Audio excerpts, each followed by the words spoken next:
2004 के बाद जतना लोग वोटर लिस्ट बनवैले बा ओह लोग के जवन बटुए फिर से फार्म भरे के पड़ी। कुछ लोग ऐसनो रहे जे फर्जी तरीका से आधार कार्ड बनवा के आ एकरा बाद वही आधार कार्ड के आधार पर वोटर लिस्ट बनवा के नाम जुड़वा ले बस। लेकिन ऐसन लोग के फिर से फार्म भरवावे के काम चुनाव आयोग शुरू कर दिले बा। बिहार के 8 करोड़ लोग जवन बा तवन अब यह फार्म के भरी लगभग 80,000 आ 20,000 1 लाख बीएलओ के मैदान में उतार दिहल गई बटुए। का डिटेल बटुए तनी विस्तार से जानी। बहरियो रौरा बानी तो फार्म के भरे के पड़ी, नहीं तो वोटर लिस्ट से नाम राउ कट जाई। जी हाँ, ई जौन बटुए तवन फार्म भरल अनिवार्य बटुए।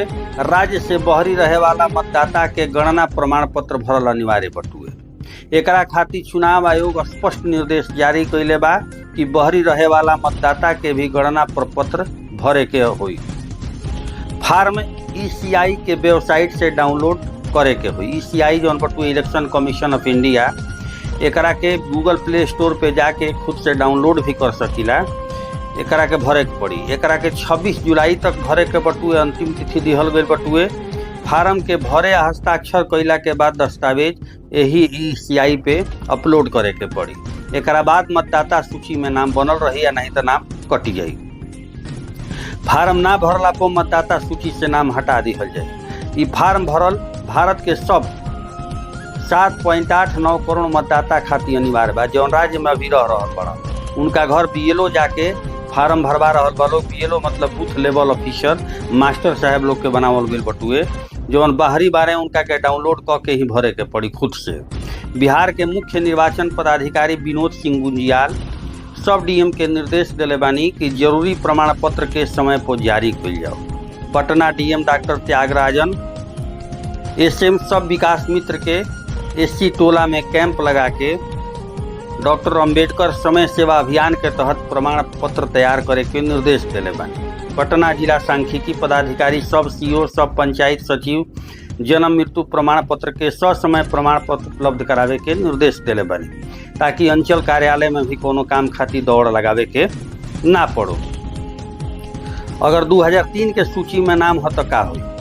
बिहार के मुख्य निर्वाचन पदाधिकारी विनोद सिंह गुंजियाल बतैनी कि वर्ष 2003 में गहन मतदाता पुनरीक्षण भइल रहे। एह दौरान मतदाता की संख्या 4.49 करोड़ रहे। यह मतदाता के दस्तावेज देवे की जरूरत नहीं है, खाली सत्यापन खातिर गणना प्रमाण पत्र भरे के बटुए। गणना प्रमाण पत्र में का बटुए इहो रोरा के बता दिए। 2003 के सूची में नाम नहीं है तो का करी। यदि कोनो व्यक्ति के नाम 2003 के बिहार के मतदाता सूची में नहीं है लेकिन माता पिता के नाम बा तो ऐसे मामले में माता पिता से संबंधित अन्य कोनो दस्तावेज प्रस्तुत करे के आवश्यकता नहीं है। फार्म भरल जरूरी काहे बटुए। भारत निर्वाचन आयोग 75 वर्ष से पुनरीक्षण कार्य करता रहल बा। कबो वार्षिक, कभी संक्षिप्त, कभी गहन पुनरीक्षण करेला। एह पर विशेष गहन पुनरीक्षण हो रहल बटुए। एह में मृत्यु, स्थानांतरण, रोजगार, शिक्षा, विवाह आदि कारण नए वोटर के जानकारी अपडेट हुई। अब जानली कि जौन सवाल रोरा मन में आवता वो सवाल के जवाब का बटुए। पहिलका सवाल आवत बटुए कि गणना पत्र प्रमाण पत्र कहाँ मिली। तो बीएलओ रौरा घरे जाके दी हैं, बूथ लेवल ऑफिसर घरे जाके दी हैं आ इलेक्शन कमीशन ऑफ इंडिया के ऐप या वेबसाइट डाउनलोड कर सकत है, वही फार्म मिल जाए। दूसरा सवाल बटुए कि का गणना प्रमाण पत्र भरल जरूरी बटुए। तो हाँ, सब मतदाता खातिर जरूरी बा, ऐसे राउर नाम सत्यापित होई। अगला सवाल बा कि कौन कौन से जानकारी देवे के हो। एहमे नाम, रंगीन पासपोर्ट आकार के फोटो, ईपिक नंबर, जन्म तिथि, आधार कार्ड, मोबाइल नंबर, माता पिता, कानूनी अभिभावक या जीवन साथी के नाम। ईपिक नंबर होई तो देवे की जरूरत बटुए, ना होई तो कोनो नहीं, ऑप्शनल बटुए। दस्तावेज में का देवे के होई। केंद्र राज्य पीएसयू के नियमित कर्मचारी के पहचान पत्र, पेंशन भोगी के पीपीओ 1 जुलाई 1987 के पूर्व के निर्गत, बैंक डाकघर, एलआईसी आदि के प्रमाण पत्र, जन्म प्रमाण पत्र, पासपोर्ट, मैट्रिक सर्टिफिकेट, स्थानीय प्रमाण पत्र, वन अधिकार प्रमाण पत्र, जाति प्रमाण पत्र, राष्ट्रीय नागरिक रजिस्ट्रार, पारिवारिक रजिस्ट्रार, सरकार के कोनो मकान के आवंटन प्रमाण पत्र इत्यादि। मने में कोनो एगो दे दे तरह काम हो जाए। बीएलओ के जानकारी कैसे हुई। एकरा खातिर ईसीआई के ऐप हो जाइब तो ओजवा से निकल जाई कि राउर बीएलओ के बटुए को नंबर वार्ड के फार्म जमा ना कोइला पोका हुई सवाल उठत पड़ुए। मतदाता सूची से नाम कट जाई, नाम जुड़वावे खातिर फार्म 6 भरे के पड़ी। अगला सवाल बटुए कि हमारा भी ईपिक कार्ड बा तो गणना भरे के पड़ी। अगर और नाम मतदाता सूची में बा लेकिन एकरा के सत्यापित करे खातिर फार्म भरे के पड़ी। अगला बटुए कि जन्म तिथि के अनुसार कौन दस्तावेज जमा करी।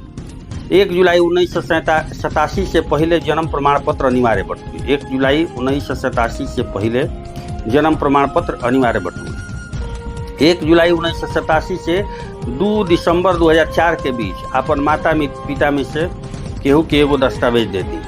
2 दिसंबर 2004 के बाद अपन माता पिता में केहू के एगो दस्तावेज, अगर माई बाप भारतीय बने तो उनका भी दस्तावेज होई उहो दे दिया। भारतीय नहीं खन तो उनकर पासपोर्ट आ वीजा भी जमा कर सकीला। अगर उरा भारत के बाहर बानी तो का दस्तावेज देवे के होई। तो विदेश में भारतीय मिशन के द्वारा जारी प्रमाण पत्र जन्म प्रमाण पत्र से संबंधित दस्तावेज देवे के होई। विदेश में बानी आ भारतीय नागरिकता प्राप्त बा तो का दस्तावेज देवे के होई। गणना प्रमाण पत्र के साथ नागरिकता पंजीकरण प्रमाण पत्र देवे के होई। अब रउरा के देखा दी कि आखिर फार्म कैसन भरे के बटुए जे 1987 के